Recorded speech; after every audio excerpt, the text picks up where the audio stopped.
Good morning बच्चों, मैं जितेंद्र कुमार शर्मा स्वागत करता हूं आपका आज की कक्षा में।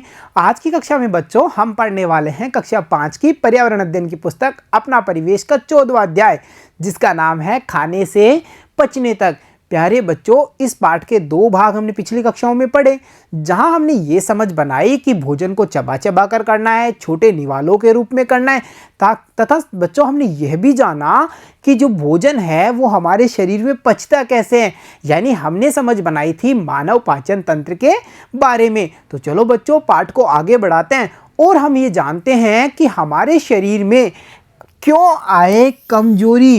मतलब बच्चों आपने कहते सुना होगा कई व्यक्तियों को कि आज तो मुझे अच्छा नहीं लग रहा, मुझे तो कमजोरी महसूस हो रही है। होता है ना ऐसा? ऐसा क्यों होता है? क्या कारण है कि हमारे शरीर में जो ये कमजोरी है वो क्यों आती है? इसके क्या क्या कारण हैं? इसको दूर करने के क्या क्या उपाय हैं? हमें किन किन बातों का ध्यान देना है? कौन से कार्य करने हैं और कौन से कार्य नहीं करने, इन सब के बारे में बच्चों आज की कक्षा में हम जानकारी प्राप्त करेंगे। तो चलो बच्चों शुरू करते हैं आज का भाग कुछ आसान से प्रश्नों के साथ में। सोचिए और बताइए। देखो बच्चों, क्या आपने किसी को यह कहते हुए सुना है मेरे पेट में चूहे कूद रहे हैं? इस कथन का क्या आशय है? यानी बच्चों आपने भी सुना होगा ना, कई बार कहते हैं अरे यार मेरे पेट में तो काफ़ी चूहे कूद रहे हैं, मुझे तो इसका मतलब क्या होता है? क्या कहना चाहता है व्यक्ति? वही पूछा है ना हमसे। इसका मतलब होता है मुझे तो बहुत जोर से भूख लगी है। कहते हैं ना मम्मी खाना दे दो, पेट में चूहे कूद रहे हैं।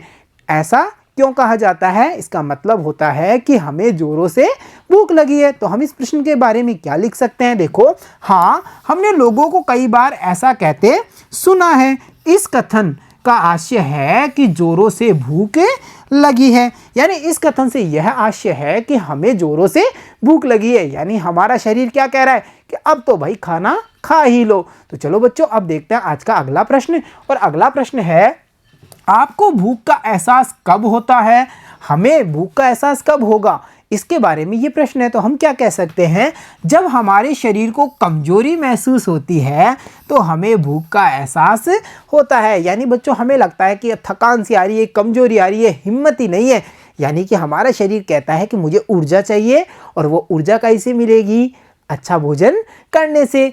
तो हम कह सकते हैं जब हमारे शरीर को कमजोरी महसूस होती है तो हमें भूख का एहसास होता है। तो प्यारे बच्चों हमने क्या जाना? हमने ये जाना कि जब हमें कमजोरी महसूस होती है तो हमारा शरीर कहता है हमें भोजन कर लेना चाहिए। तो चलो बच्चों अब देखते हैं आज का अगला प्रश्न। और अगला प्रश्न है, अगर आपको एक दिन खाना ना मिले तो क्या होगा? यानी बच्चों कल्पना करो कि आपको एक पूरा दिन खाना नहीं मिले, यानी पूरे 24 घंटे तक आपको खाना नहीं मिले, तो आपके शरीर का क्या होगा? आपका क्या होगा? तो हम कह सकते हैं ना, अगर हमें पूरा दिन खाना नहीं मिलेगा तो हमें थकान होगी, कमजोरी महसूस होगी, कोई भी कार्य में हमारा मन नहीं लगेगा। तो हम कह सकते हैं अगर हमें एक दिन खाना ना मिले तो हमें कमजोरी महसूस होगी तथा हम अपना कोई भी कार्य उचित ढंग से नहीं कर पाएंगे, क्योंकि हमारा मन ही नहीं होगा, हमारे पास ऊर्जा ही नहीं होगी, इतनी हिम्मत शक्ति ही नहीं होगी कि हम कार्य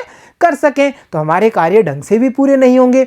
बच्चों आपने ये तो जाना कि हमें भोजन क्यों करना है, क्योंकि भोजन अगर हम समय पे नहीं करते हैं तो हमारे शरीर में शारीरिक कमजोरी शुरू हो जाती है, हमारा शरीर उचित ढंग से कार्य नहीं कर पाता। तो चलो और थोड़ा जानते हैं इस शारीरिक कमजोरी के बारे में। तो देखो बच्चों, कमजोरी का एहसास होने के कारण। अब ये कमजोरी का एहसास होने के क्या कारण हैं? सबसे पहला हमने ये जाना कि उचित प्रकार से हमने भोजन नहीं किया तो हमें कमजोरी का एहसास होगा। इसके अलावा और कोई कारण है, उनको भी हम जानते हैं। तो देखो, हमारे भोजन में से पाचन तंत्र के विभिन्न अंगों की सहायता से पोषक तत्वों का अवशोषण होता है। जाना था ना हमने इस अध्याय के भाग 2 में पाचन तंत्र को, जहां हम समझ पाए थे कि छोटी आंत में भी पोषण तत्वों का, जो पोषक तत्व हैं उनका अवशोषण हो रहा है, और इसके बाद में हमने देखा था बड़ी आंत में भी हो रहा है।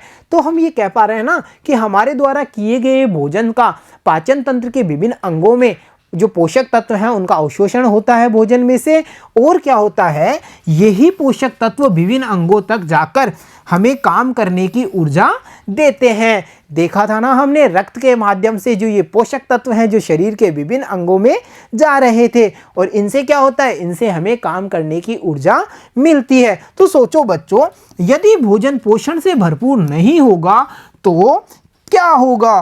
कितना बड़ा प्रश्न है ना सोचने के लिए, कि अगर हमारा भोजन पोषण तत्वों से युक्त ही नहीं होगा, उसमें किसी प्रकार के जो पोषक तत्व हैं वो होंगे ही नहीं, तो क्या होगा।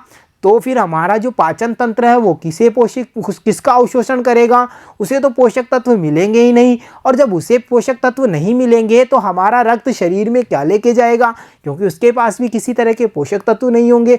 तो हम क्या कह सकते हैं कि ऐसा होने पर हमें कमजोरी का एहसास होगा। यानी बच्चों, अगर हमारा भोजन पोषण युक्त नहीं है, पोषक तत्वों से युक्त नहीं है, तो हमें कमजोरी का एहसास होगा। तो फिर इसका उपाय क्या है, इसका उपाय है पोषक तत्वों युक्त भोजन का सेवन करें। यानी हमें वो भोजन करना है जिसमें सारे पोषक तत्व होने चाहिए। अब बच्चों, ये पोषक तत्व होंगे कौन से, जानना है ना आपको भी। और जो पोषक तत्वों से युक्त भोजन होगा उसे हम क्या कहेंगे, ये भी हम जानते हैं। तो चलो बच्चों, अब हम जानकारी प्राप्त करते हैं संतुलित भोजन के बारे में। ये संतुलित भोजन होता क्या है, इसमें कौन कौन से पोषक तत्व होंगे, ये पोषक तत्व हमारे शरीर में क्या क्या कार्य करते हैं, इनके बारे में हम जानकारी प्राप्त करते हैं। तो देखो बच्चों, पोषक तत्वों से युक्त भोजन संतुलित भोजन कहलाता है। संतुलित भोजन कौन सा होगा, जिसमें सारे पोषक तत्व होंगे। तो अब ये पोषक तत्व कौन से, देखो, इस भोजन में उचित मात्रा में कार्बोहाइड्रेट, वसा, प्रोटीन, विटामिन, खनिज लवण आदि होते हैं। तो यहाँ हमें पता चला संतुलित भोजन के बारे में, और उसके जो विभिन्न तत्व हैं यानी विभिन्न पोषक तत्व हैं उनके बारे में हमने जाना है। साथ ही साथ देखो बच्चों, सभी पोषक तत्वों को प्राप्त करने के लिए हमें भोजन में फल, दालें, सब्जियां, दूध आदि का उपयोग करना चाहिए, क्योंकि बच्चों इन सभी में उचित मात्रा में ये पोषक तत्व मौजूद होते हैं। और जब हम इनका हमारे भोजन में शामिल करते हैं तो हमारा भोजन कैसा बन जाता है, संतुलित भोजन। और बच्चों, यहाँ आप देख पा रहे हैं संतुलित भोजन का एक चार्ट, जिसमें बताया गया है प्रोटीन किन किन वस्तुओं में मिलेगा, हमें कार्बोहाइड्रेट्स किन किन वस्तुओं में मिलेगा, कैल्शियम कहाँ से मिलेगा, सब्जियाँ क्यों खानी है, फल क्यों खाने हैं, इन सभी को हमने जाना है। साथ ही साथ देखो बच्चों, ये भोजन की पौष्टिकता को बढ़ाते हैं तथा कुपोषण से मुक्ति दिलाते हैं। जो ये पोषक तत्व हैं बच्चों, अगर उन्हें हम भोजन में सम्मिलित करते हैं, जैसे हमारे भोजन में दूध, दालें, फल, सब्जियां होंगी, तो हमारा भोजन की जो पौष्टिकता है वो भी बढ़ेगी, भोजन स्वादिष्ट भी होगा, साथ ही साथ हम कुपोषण से बच पाएंगे, यानी हम कुपोषण से दूर रहेंगे। तो प्यारे बच्चों, हमने जाना संतुलित भोजन के बारे में, जिसके माध्यम से हमारे शरीर को ऊर्जा मिलती है, और अगर हम पौष्टिकता से युक्त भोजन करेंगे तो हम कुपोषण से दूर रहेंगे। अब देखो बच्चों आगे, यदि उपयुक्त भोजन लेने पर भी कमजोरी नहीं जा रही है तो हमें चिकित्सक के पास जाना चाहिए। मतलब बच्चों, कई बार ऐसा होता है कि हमने काफ़ी सारा पौष्टिकता युक्त भोजन भी किया, हम खाना भी समय पे खा रहे हैं, फिर भी हमें शारीरिक कमजोरी महसूस होती है, हमें लगता है कि हमारे शरीर में शक्ति ही नहीं है। तो उस स्थिति में हमें चिकित्सक के पास जाना चाहिए, जिससे कि हमें होने वाली किसी भी बीमारी का पता लग सके। कई बार बच्चों ऐसा होता है कि शरीर के जो अंग हैं वो उचित ढंग से कार्य नहीं कर पा रहे, और हम पौष्टिकता युक्त भोजन भी ले रहे हैं, परंतु उनका लाभ हमारे शरीर को नहीं मिल पा रहा। तो इस स्थिति में हमें चिकित्सक से सलाह लेनी है और जो बीमारी है उसका इलाज करवाना है। साथ ही साथ देखो बच्चों, यदि खाना खाए हुए 4-5 घंटे से ज़्यादा हो गए हैं तो भी कमजोरी लगने लगती है, तब तुरंत खा लीजिए। यानी बच्चों, आमाशय से भोजन बाहर जाते ही हमें भूख लगेगी और आपको लगता है कि खाना खाए 4-5 घंटे हो गए और मुझे अब कमजोरी लग रही है, तो क्या करना है, हमें कुछ खा लेना चाहिए। इससे क्या होगा, इससे आप ठीक महसूस करेंगे। और यहाँ हम देख पा रहे हैं प्यारे से बच्चे को, कितने प्यार से वो खाना खा रहा है। तो चलो बच्चों, हमने क्या जाना, कि अगर उपयुक्त पोषण युक्त भोजन ले रहे हैं फिर भी कमजोरी महसूस हो रही है तो चिकित्सक की सलाह लेनी है। और अगर खाना खाए 3 से 4 घंटे या 4 से 5 घंटे हो चुके हैं तो हमें तुरंत फिर खा लेना चाहिए। अब बच्चों सपोज या मानिए आप वहाँ पर खाने पीने की सामग्री उपलब्ध नहीं है, यानी हम ऐसी जगह हैं कि जहाँ खाना खा नहीं सकते, अन्य चीज़ें उपलब्ध हैं, तो हम कैसी ऐसी चीज़ें होंगी जिन्हें खा सकते हैं ताकि हमें कमजोरी महसूस ना हो। तो देखो, यदि खाना खाने में देर हो तो कोई फल, किशमिश, गुड़ जैसी मीठी चीज़ या फिर नमक चीनी का पानी भी पी सकते हैं। तो मैंने बताया ना, अगर हम किसी ऐसे स्थान पे हैं जहां हम खाना नहीं खा पा रहे हैं तो इन चीज़ों को हम वैकल्पिक रूप में खा सकते हैं। किन किन को?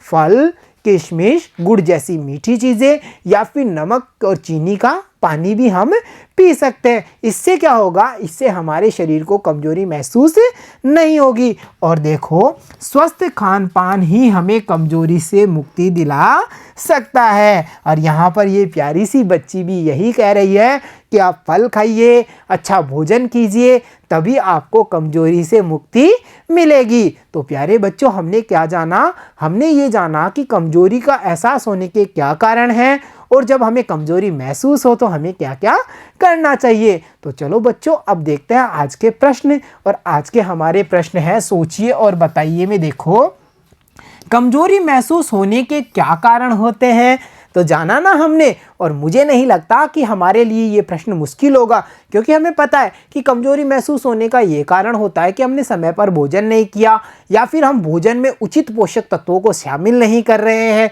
अच्छे ढंग से खा पी नहीं रहे हैं, तो हमें कमजोरी महसूस होगी। अगर अगला प्रश्न देखिए बच्चों, अगर खाना खाने के बाद भी आपको कमजोरी लगे तो क्या करना चाहिए? तो बताया ना मैंने, अगर खाना खाने के बाद में पौष्टिकता युक्त भोजन लेने के बाद में भी अगर कमजोरी लग रही है तो हमें चिकित्सक से सलाह लेनी चाहिए। तो चलो बच्चों, अब देखते हैं आज का अगला प्रश्न। और अगला प्रश्न है, स्वस्थ खान पान किसे कहेंगे? इसमें क्या क्या होता है? स्वस्थ खान पान वो होगा जिसमें सभी पोषक तत्वों को शामिल किया जाएगा, चाहे कार्बोहाइड्रेट्स हो, विटामिन हो, वसा हो, खनिज लवण हो, सबको उचित रूप से शामिल किया जाएगा। और इसमें क्या क्या होता है इसके बारे में हम लिख सकते हैं। यानी पौष्टिकता की जो जितनी भी सामग्री है, चाहे हमारे फल हों, सब्जियां हों, दूध हो या फिर हम कह सकते हैं दालें हों, इन सबको हम इस पौष्टिकता युक्त भोजन में शामिल कर सकते हैं। तो देखा प्यारे बच्चों, हमने जाना पौष्टिकता युक्त भोजन के बारे में, पोषक तत्वों के बारे में, और इन तत्वों की कमी से आने वाली कमजोरी के बारे में भी हमने जानकारी प्राप्त की है। तो खाएंगे ना सभी उचित पोषण युक्त भोजन, और जो हमारा खाना है उसको हमें समय पर करना चाहिए। तो प्यारे बच्चों, आज की कक्षा में इतना ही। मिलता हूँ आपसे अगली कक्षा में, तब तक के लिए धन्यवाद बच्चों।